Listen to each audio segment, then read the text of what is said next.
कंगना के बिगड़े बोल, तोड़क कार्रवाई से बौखलाई कंगना, महाराष्ट्र सीएम को दे डाली चुनौती, सरकार आई एक्शन मोड।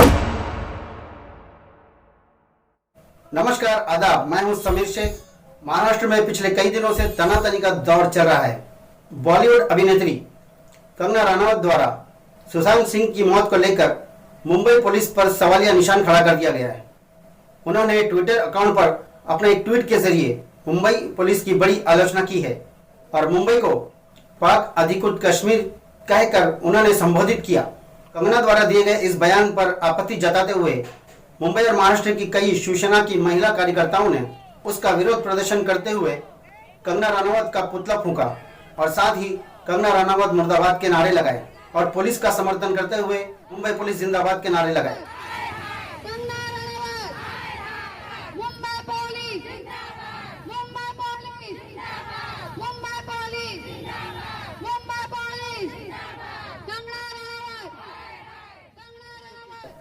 साथ ही कंगना को मुंबई न आने की मांग कर डाली। उनकी सुरक्षा को देखते हुए केंद्र गृह मंत्रालय ने उन्हें Y+ सिक्योरिटी मुहैया करा दी। इस बीच मुंबई महानगर पालिका ने बांद्रा स्थित कंगना रनौत के दफ्तर को अवैध निर्माण कार्य बताते हुए उस पर तोड़क कार्रवाई कर दी। इस तोड़क कार्रवाई से बौखलाई कंगना रनौत ने ट्विटर पर अपना एक वीडियो जारी करते हुए महाराष्ट्र के सीएम श्री उद्धव ठाकरे पर अभद्र शब्दों में टिप्पणी कर दी और एक सीएम की मर्यादा को ठेस पहुंचाई। इस पर जले पर घी डालने का काम अर्णब गोस्वामी के आर भारत न्यूज चैनल द्वारा किया गया। उद्धव ठाकरे, तुझे क्या लगता है कि तूने आज मेरा घर टूटा है, कल तेरा घमंड टूटेगा। ये वक्त का पहिया है, याद रखना, हमेशा एक जैसा नहीं रहता। और मुझे लगता है कि तुमने मुझ पर बहुत बड़ा एहसान किया है, क्योंकि मुझे पता तो था कि कश्मीरी पंडितों पे क्या बीती होगी। आज मैंने महसूस किया है और आज मैं इस देश को वचन देती हूँ कि मैं सिर्फ अयोध्या पे ही नहीं, कश्मीर पे भी एक फिल्म बनाऊंगी और अपने देशवासियों को जगाऊंगी, क्योंकि मुझे पता था हमारे साथ होगा तो होगा, लेकिन मेरे साथ हुआ है, इसका कोई मतलब है, इसके कोई मायने हैं। और उद्धव ठाकरे, ये जो क्रूरता और ये जो आतंक है, अच्छा हुआ ये मेरे साथ हुआ, क्योंकि इसके कुछ मायने हैं। जय हिंद, जय महाराष्ट्र। महाराष्ट्र विधानसभा में शिवसेना नेता प्रताप सरनाईक ने कंगना के खिलाफ ठोस कार्रवाई की मांग करते हुए कंगना के सहयोगी अभिनेता अध्ययन सुमन के सन 2016 में कंगना के खिलाफ दिए गए एक इंटरव्यू का हवाला देते हुए कंगना रनौत पर कार्रवाई की मांग की।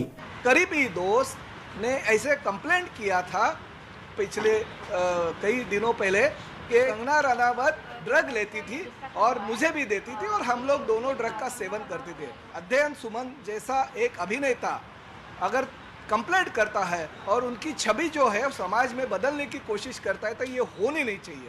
तो मैंने गृह मंत्री जी को कहा है, सुमन अध्ययन की जो कुछ कंप्लेंट है वो कंप्लेंट की जांच की जाए। वो ड्रग लेती थी क्या, और ड्रग लेती थी तो सुमन अध्ययन को देती थी क्या, और देते थे तो वो ड्रग कहाँ से लेके आते थे, उनके पास कैसा आता था, पैसे कहाँ से लेके आते थे, शायद पाली हिल के उनके घर में वो ड्रग का कनेक्शन कुछ है क्या, वहाँ पे ड्रग छुपाया है क्या, ये सभी की जानकारी होनी चाहिए। अध्ययन सुमन अगर गलत बोलता है तो उसके ऊपर कार्रवाई हो जाए, मगर अध्ययन सुमन अगर सच बोलता है तो आदरणीय कंगना जी के ऊपर भी कार्रवाई होनी चाहिए। अध्ययन सुमन ने डीएनए को जो इंटरव्यू दिया उसमें उसने बताया कि कंगना रनौत ये ड्रग लेती है और उसी प्रकार मुझे भी उन्होंने कई बार जबरन ड्रग देने की कोशिश किया। इस प्रकार का निवेदन दोनों विधायक ने हमको दिया। इस बार की पूरी डिटेल हमारी मुंबई पुलिस चौकसी करेंगी। इस प्रकार का निवेदन आज विधानसभा में मैंने किया। आपको बता दें, अध्ययन सुमन ने अपने इंटरव्यू में कंगना रनौत को ड्रग सेवन करने वाली बताया था। अध्ययन सुमन की बातों में कितनी सच्चाई है, इसकी पुष्टि खुद कंगना रनौत द्वारा बनाए गए एक वीडियो में की जा सकती है। दोस्तों, मैं 15-16 साल की थी जब मैं घर से भाग गई थी। जैसे ही मैं घर से भागी, 1.5-2 साल में मैं एक फिल्म स्टार थी। एक ड्रग एडिक्ट थी। मेरी ज़िंदगी में इतने सारे कांड चल रहे थे कि मैं ऐसे लोगों के हाथों में लग चुकी थी कि जहाँ से मुझे शायद मौत ही निकाल सकती थी। ये सब इतना सब डेंजर हो चुका था मेरी लाइफ में जब मैं टीनेजर ही थी अभी। सोच लो मैं कितनी खतरनाक हूँ। एक तरफ जहां कंगना रनावत ने बॉलीवुड और ड्रग माफियाओं के कनेक्शन के बारे में जो खबरें उजागर की है, अब लगता है कहीं ना कहीं वो खुद भी अपने ही बनाए गए जाल में फंसती हुई नजर आ रही हैं। अब देखना यह है कि महाराष्ट्र सरकार रिपब्लिक टीवी के एडिटर अर्नब गोस्वामी और अभिनेत्री कंगना रनावत पर कब और कैसे कार्रवाई करते हैं। ये जानने के लिए हमारे YouTube चैनल हंगामा न्यूज को जल्द से जल्द सब्सक्राइब करें। आज के लिए इतना ही, तब तक के लिए मुझे दीजिए इजाजत। जय हिंद, जय महाराष्ट्र।